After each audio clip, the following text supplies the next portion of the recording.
Welcome to Ambleside, a timeless gem nestled at the head of Windermere, England's largest natural lake, right in the heart of the Lake District National Park.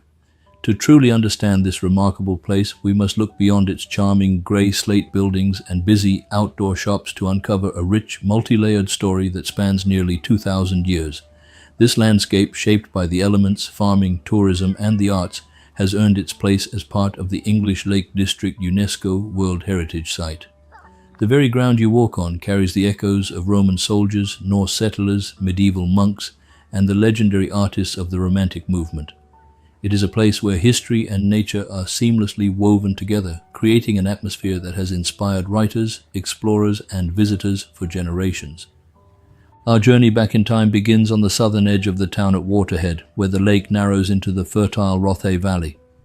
Here, in the year 79, Roman soldiers established the fort of Galava during their campaign across northern Britain.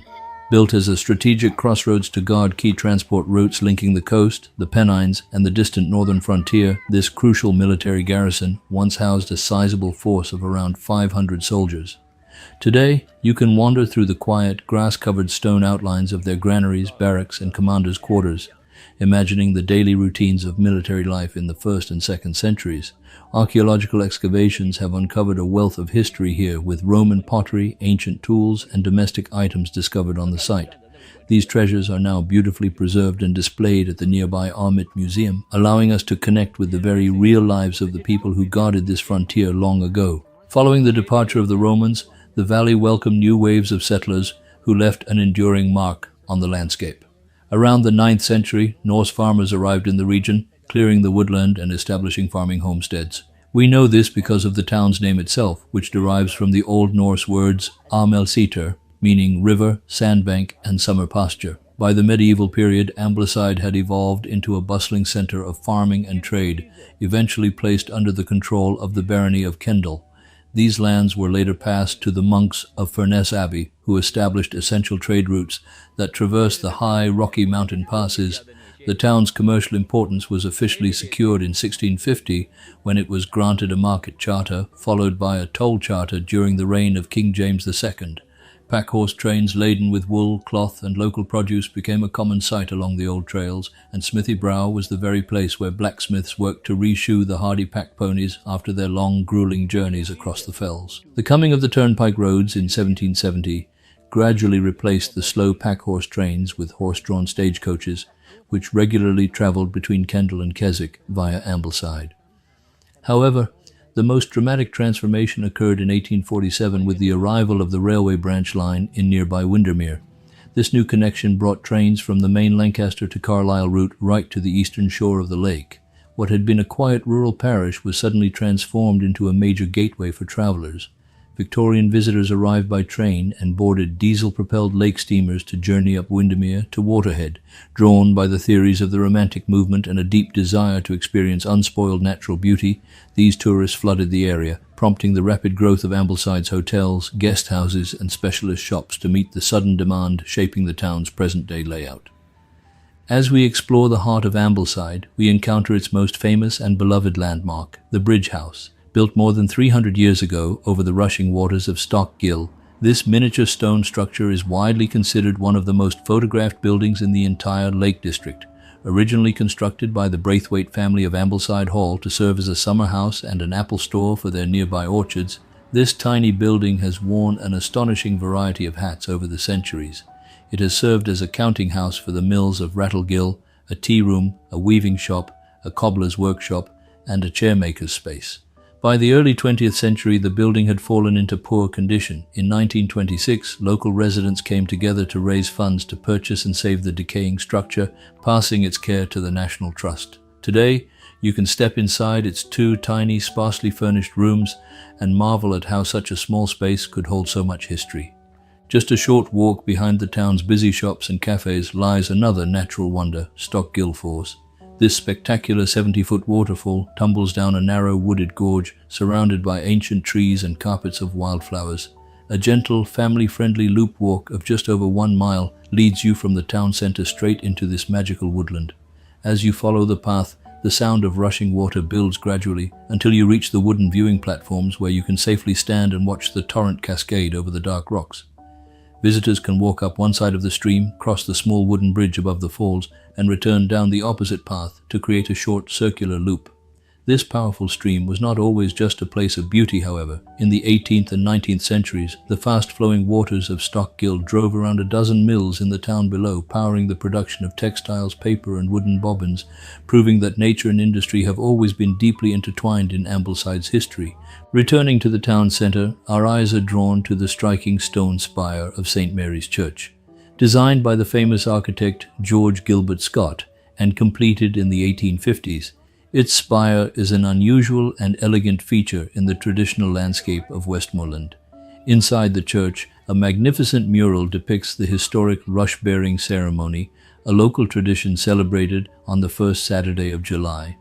This beautiful piece of art was painted during the Second World War when the Royal College of Art was evacuated to Ambleside.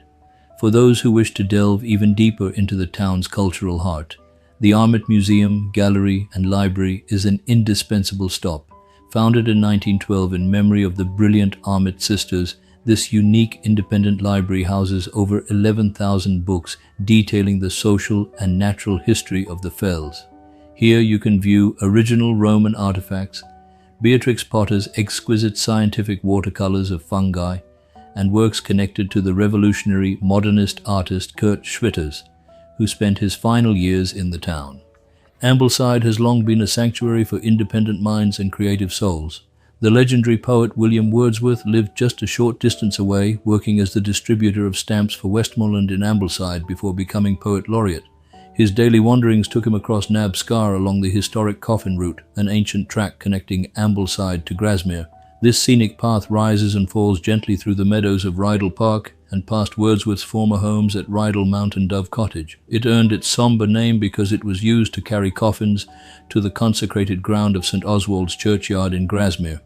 Walking this route today, you can also explore the legacy of Harriet Martineau, a Victorian social reformer and writer who lived at her self-designed home, The Knoll, where she ran a pioneering micro-farm and taught local families how to build their own homes.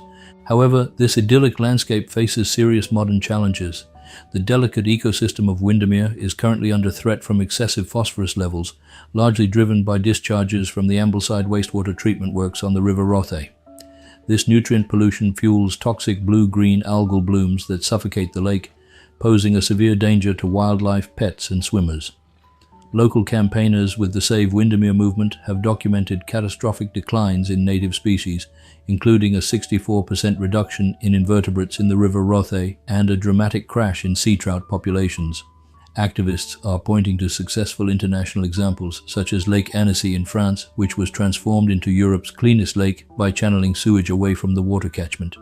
They argue that protecting Windermere is not only an ecological necessity, but an economic one, as the health of the Lake District's multi-million-pound visitor economy depends entirely on preserving the pristine beauty of its waters. If you are planning your own slow-travel adventure to Ambleside, here are a few essential tips to ensure a safe and memorable visit. Always wear sturdy, grippy walking boots or shoes, as the damp woodland paths and rocky fell tracks can become incredibly muddy and slippery, especially after the heavy rainfall that characterizes this oceanic climate. To beat the crowds and experience the landmarks at their most tranquil, set out early in the morning when the rising sun casts a soft light over Stock Gill and the ancient stone arches. To help protect the environment and avoid the frustration of narrow roads and limited parking, leave your car behind and take the scenic double-decker bus, or board a traditional diesel ferry from Waterhead Pier. Now for one strange and remarkable fact to ponder as you explore. During the Victorian era, the tiny two-room bridge house, which measures just a few feet across, was remarkably home to a local cobbler and his family of 8 people who somehow lived, slept, and worked within its incredibly cramped stone walls. Ambleside is a truly magical place where every single step reveals a new layer of history, culture, and breathtaking natural beauty. If you enjoyed this journey through the heart of the English Lake District, please share this video, like and subscribe to our channel for more slow travel guides. Thank you for listening, and remember that this script is for educational and informational purposes only, and is not a definitive travel guide, so please always check local route conditions and safety advice before setting off on your own adventures. We hope you have a fantastic and safe trip as you explore this beautiful Cumbrian corner of the British Isles.